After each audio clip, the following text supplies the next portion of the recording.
राधा स्वामी दयाल की दया, राधा स्वामी सहाय, राधा स्वामी।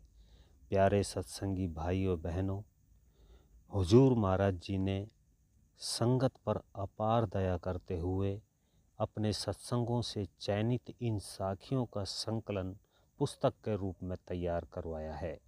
आशा है कि आध्यात्म प्रेमी इसे पढ़कर सुनकर लाभान्वित होंगे। सो किस तरह फरमाते हैं महाराज जी, सुनिए। एक बेहद लालची आदमी था। वह रोजाना एक महात्मा के पास जाता था। महात्मा करनी का धनी था। एक दिन उस आदमी ने महात्मा से कहा कि महात्मा जी, मैं बहुत गरीब हूँ, अगर आपकी दया हो जाए तो मेरा भी गुजारा भली प्रकार हो जाए।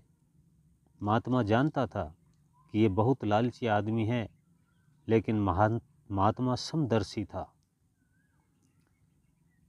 वह सब में परमात्मा का रूप देखता था।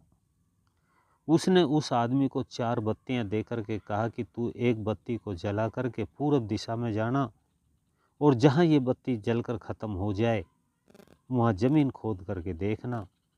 दूसरी बत्ती को पश्चिम दिशा में, और तीसरी को उत्तर में, और चौथी बत्ती को दक्षिण दिशा में लेकर के जाना, और पहली बत्ती की तरह जहाँ ये ख़त्म हो जाए वहाँ ज़मीन खोदना। इस प्रकार महात्मा ने उसे चारों दिशाओं की 4 बत्तियां दी और उसे भेज दिया। लालची आदमी ने जल्दी से पहली बत्ती जलाई और पूर्व दिशा में चल पड़ा।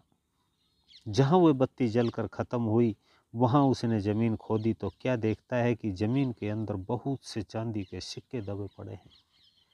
उसने इधर उधर नज़र दौड़ाई कि कोई मुझे देख तो नहीं रहा है, और उन चांदी के सिक्कों पर उसने मिट्टी डाल दी और वहाँ पर एक निशान लगा दिया कि फिर आकर के ले जाऊंगा, पहले बाकी की बत्तियों को तो और देख लेता हूँ। दूसरे दिन वह दूसरी बत्ती को जलाकर पश्चिम दिशा की ओर गया। जहाँ बत्ती ख़त्म हुई वहाँ खोद कर देखा तो वहाँ सोने के सिक्के निकले। उसका लालच और ज़्यादा बढ़ गया। उसने सोने के सिक्कों को भी मिट्टी में दबा दिया और वहाँ पर भी एक निशान लगा दिया।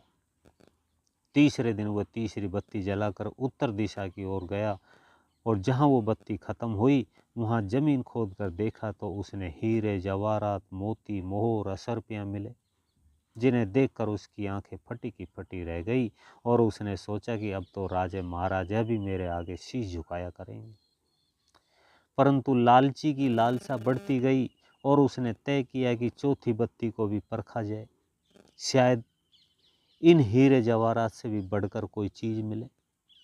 ये सोचकर चौथी बत्ती को जला करके दक्षिण दिशा की तरफ चल दिया। बत्ती ख़त्म होने की जगह जब उसने खोद कर देखा तो वहाँ उसे एक दरवाज़ा नज़र आया, और उसने ये सोचा कि इस दरवाजे के अंदर कोई गुप्त खजाना होगा। उसने दरवाज़ा खोला और अंदर चला गया। अंदर उसे एक मकान दिखाई दिया। मकान का दरवाज़ा खोलकर जैसे ही वह अंदर गया तो उस मकान में से एक आदमी बाहर आया। बाहर निकलते ही उसने मकान के दरवाजे को बाहर से बंद कर दिया। अब लालची आदमी चिल्लाया, अरे दरवाज़ा क्यों बंद कर दिया? उसने कहा कि मैं भी तेरी तरह लालच के वश होकर के यहाँ आया था, और तब ये आकाशवाणी हुई कि जब कभी तुझसे भी अधिक कोई लालची आदमी आएगा वही तुझे यहाँ से बाहर निकालेगा। अब तू मुझसे भी अधिक लालची आ गया है, इसलिए मैं बाहर हूँ और तू अंदर है। जब कोई तुझसे भी ज़्यादा लालची आएगा वही तुझे बाहर निकालेगा। इस प्रकार लालची आदमी के सारे खजाने दबे के दबे रह गए। लालच बुरी बला है। चोरी जारी बेईमानी रिश्वतखोरी आदि सभी कुकर्म मनुष्य लालच के बस में होकर के करता है। लालच के साथ मोह और क्रोध भी रहता है। लालची इंसान को कभी भी चैन नहीं मिलता। खुशी उससे कोसों दूर भाग जाती है। लालची व्यक्ति किसी पर श्रद्धा विश्वास और प्रेम भी नहीं करता।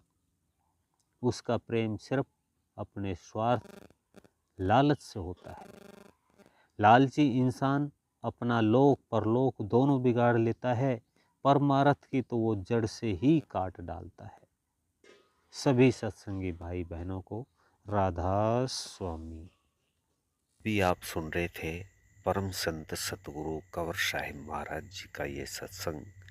ऐसे ही और सुनने के लिए वीडियो को लाइक करें, चैनल को सब्सक्राइब करें, ज़्यादा से ज़्यादा शेयर करें।